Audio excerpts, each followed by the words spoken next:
Yesterday I talked at length about Papaji's life, particularly stressing all the incidents that happened after he left Bhagavan in 1947.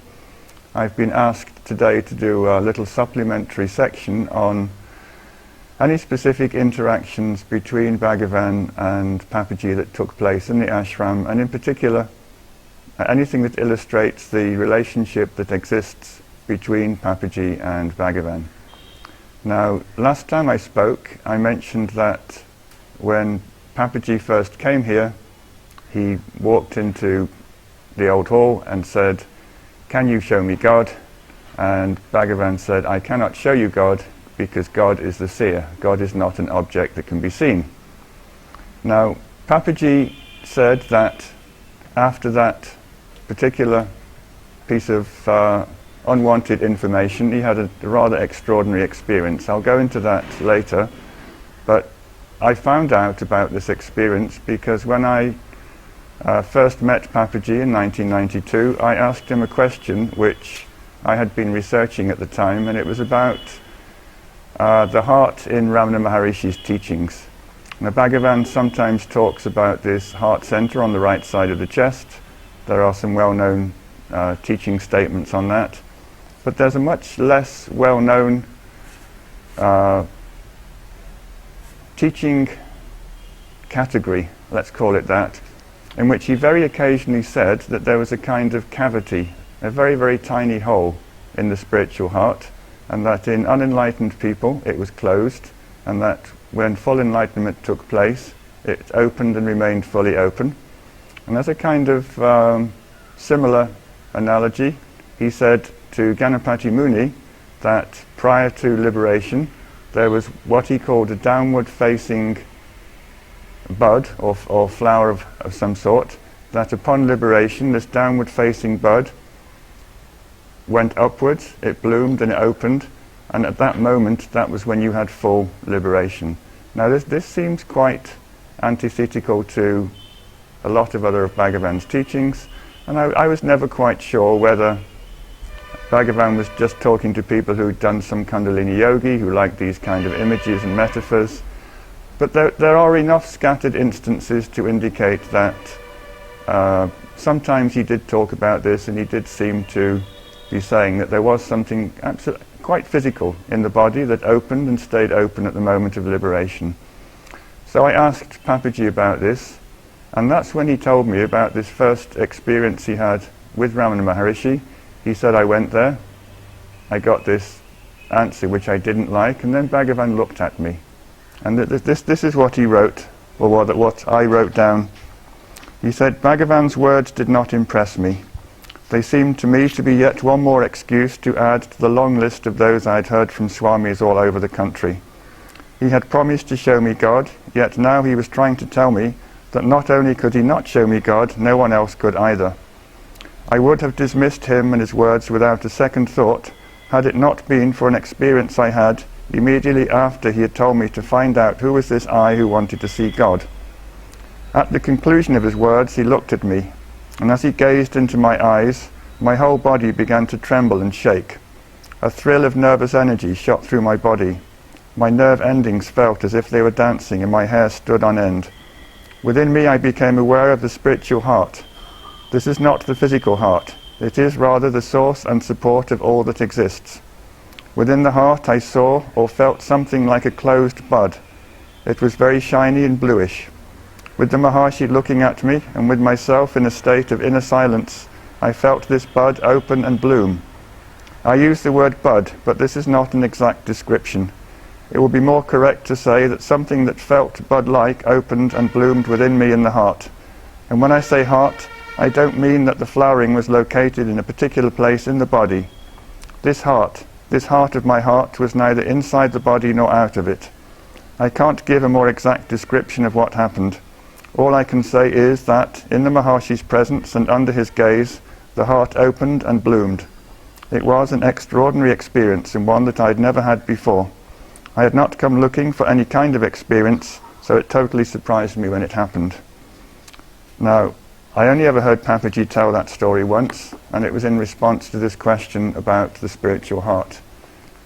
In Ramanashram literature, there is only one recorded instance of Papaji talking to Bhagavan, and that, interestingly enough, is also about the spiritual heart. After Papaji had this experience on his first visit, he had the knowledge, the experience, the conviction that the heart wasn't located in any particular place. So when he later came to discover that Bhagavan was speaking of the spiritual heart on the right-hand side of the chest, he went to Bhagavan and said, what's going on here? Tell me about this. So I'll just read that out because it's the only recorded instance of Papaji speaking with Bhagavan in ashram books.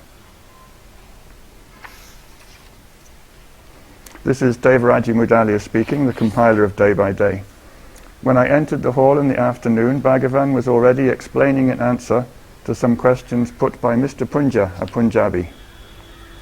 Bhagavan says, I ask you to see where the eye arises in your body, but it is not really quite correct to say that the eye rises from and merges in the heart and the right side of the chest. The heart is another name for reality. It is neither inside nor outside the body. There can be no in or out for it, since it alone is. I do not mean by heart any physiological organ or any plexus of nerves or anything like that, but so long as one identifies oneself with the body and thinks he is in the body, he is advised to see where in the body the eye thought rises and merges again. It must be the heart at the right side of the chest, since every man of whatever race and religion and in whatever language he may be saying I, points to the right side of the chest to indicate himself. This is so all over the world, so that must be the place. And by keenly watching the daily emergence of the I thought on waking and its subsiding in sleep, one can see that it is this heart on the right side. Now there's something interesting for me about this particular answer, because Bhagavan is saying that he gives out this information on the heart center to those people who identify with the body, who need a specific location in the body to source it. I think he knew at this point, talking to Papaji, that Papaji had transcended his body identification. So he's saying, in effect, I give this advice out to people who are still identified with the body, and if they are in that state, then this particular sequence of information about the eye rising from and back to this heart center is correct. But once you know, as I know you know, that the heart is immanent in all things, then it's no longer a valid description. So for me, reading between the lines, I think this is Bhagavan saying, I know you're in this state, we really know what the heart is. What I'm saying about the heart center is really for people who identify with the body. Now, I want to talk a little bit about just what a high regard Papaji had for Bhagavan. Couple of stories. I asked him once in Lucknow, I said, I was just not really joking, but just asking, do you regret anything you've done in your life? A lot of strange things have happened to you, some odd things that you probably wish hadn't happened. Do you have any regrets in your life?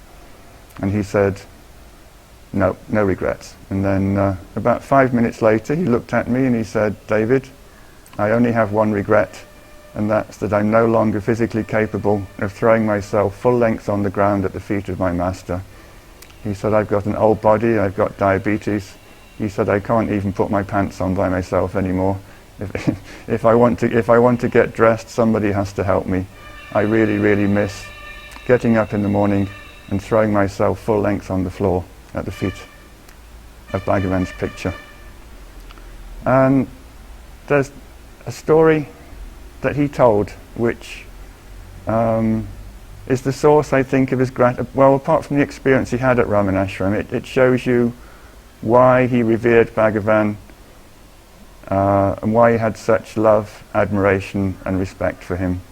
He was sitting on the banks of the Ganga in the 1960s or 70s, and he said for no reason at all, he just went into a kind of incredibly long, elaborate vision in which he saw all of his past lives. He said not recent human ones, he just said it was an incredible list going over millions and millions of years.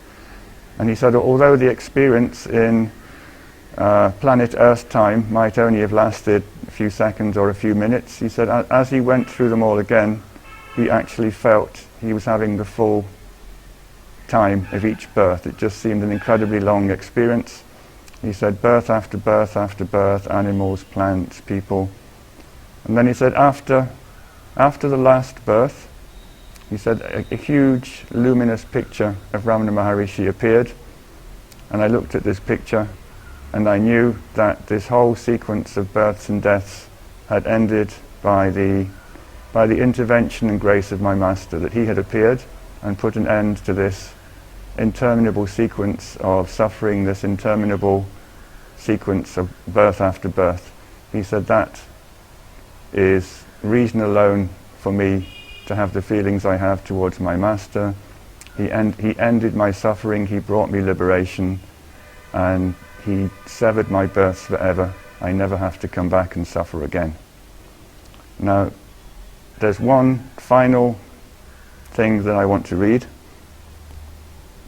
In early 1990s, he was giving satsang to an increasingly large group of mostly foreign people in Lucknow. And one person came up and gave what most people would regard as a very respectful greeting to him. And Papaji didn't like this greeting at all. And I'll read you the story, and this will be my final comment on Bhagavan and Punjaji, because I think this summarizes his relation perfectly. A few months ago, at one of the satsangs I conduct in Lucknow, someone gave me a note which concluded, "My humble respects and gratitude to you, especially to one who was a disciple of Ramana Maharishi." I got irritated. I couldn't let this pass. "Why do you say was?" I exclaimed. "Please correct your grammar. Please correct your grammar. I am his disciple. He is my master. How can I throw him away into the past? There is no past and no future for the master. There isn't even a present, because he has transcended time. When I left him physically in 1947, he told me, 'I am with you wherever you are.' That was his promise, and that is my experience. There is no one called Punja left anymore. There is only an emptiness where he used to be. And in that emptiness there shines the I that is my real reality, the I that is my master, the I that he promised would be with me wherever I am. Whenever I speak, it is not someone called Punja who is speaking. It is the I that is the Maharishi who speaks, the I which is the self in the heart of all beings." I tried to explain this to the person who sent me the note. I continued, "Who am I? What am I? I never think it is I, Punja, who am speaking. It is he, the Maharishi, the master, who is speaking. If I ever thought that this person called Punja was speaking to you, I would have no right to sit here, because whatever would come out of my mouth would be false. It is my own master who speaks. It is your master who speaks. It is your own heart speaking. It is your own self which is speaking to you. There is no one here claiming to be an intermediary. There is no one here claiming that he once had a master called Sri Ramana Maharishi. There is only emptiness, and in that emptiness the I which is, not was, my master speaks. I am sitting here introducing you to my teacher and his teachings. He is the teacher, not I. He is your own self. He is the teacher of the world. He was the teacher before you even knew him. He was there, waiting for you, smiling within your heart. Now you are attracted by him, not me. I, Punja, am not in the picture at all. Punja has gone for good, but the master remains and will always remain. He is seated in my heart as my own imperishable self, shining as the I he alone is.